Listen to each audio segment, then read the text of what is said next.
how to be an effective listener. How can you be a better listener? I've shared why is listening important, why it is crucial, and now let me share with you. So, how to do that important part in communication, how to be an effective listener. See, what happens is that we think we are listening, but we are engaged in other things. So how many times has it happened that a team member comes to you and you're working on your mail, you're replying to a mail and say, okay, shoot off. Tell me what you have to say. And you go on typing. You see, there are two things happening here.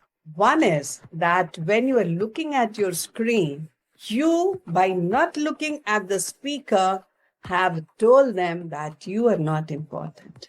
I do this exercise live, and every time that this happens to somebody, when you're not making eye contact with them, they feel disregarded, disrespected, ignored, hurt, unimportant. So, what you need to do is give full attention to the speaker, remove all distractions. Don't look at the screen, whether it is your laptop computer or your phone or not even your notebook. Look at them, make eye contact, remove any kind of distraction. If, for example, you're giving feedback to one of your employees, if you're listening to a client, maybe you can tell others that for the next 5 minutes, 10 minutes, 15 minutes, I'm having a meeting with this person, so do not disturb me.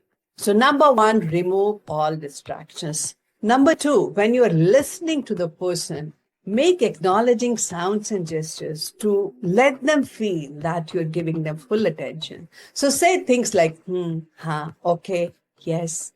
So go ahead and one, make eye contact. Number two, give acknowledging sounds and gestures. And I want to add that all of this, removing distractions, acknowledging sounds and gestures are important, but I really want you to do it from your heart. Be truly and mindfully present there. Completely be there for that person. And I keep saying this and I'll say this again. Thank God for management science, because when you apply this to your personal life also, your personal life changes. So whether it is your child or your spouse or somebody close to you, your parent, and they can do with some listening from you, remove all distractions, make acknowledging sounds and gestures, be completely present for them. And third, without interrupting them, ask questions. Ask two types of questions. One, questions to know more facts, what are their thoughts, their ideas, what their feelings might be. So genuinely ask, so what happened? How are you feeling? What do you think about this? What is one idea? And the other type of questions are to clarify assumptions. Very often we assume something is happening. So it might be assumption from my point of view. It might be assumption from the listener point of view. It might be an assumption that you have made, or it might be an assumption that the speaker has made. So we need to remove all of this when we are communicating, when we are listening. So to clarify assumptions, let me share with you a real example. So I am working with a service provider who are providing the learning management system to me.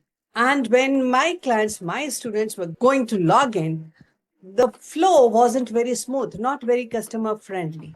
So my assumption was that this service provider has provided a system which is not very customer friendly. They do not have another solution, and I asked them to develop a new solution.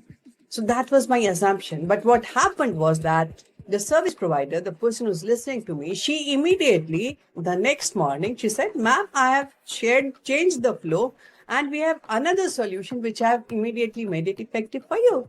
So what we need to do is clarify assumptions. Are you thinking this? Ask this to clarify other person's assumptions. And share your assumptions. I feel that you do not have a solution which is better than this. Is that true? They will come up with a solution which they may be having, or they might say that we are working on it. So clarifying assumptions is a very important part of listening. Effective listening, three things is what I've shared with you.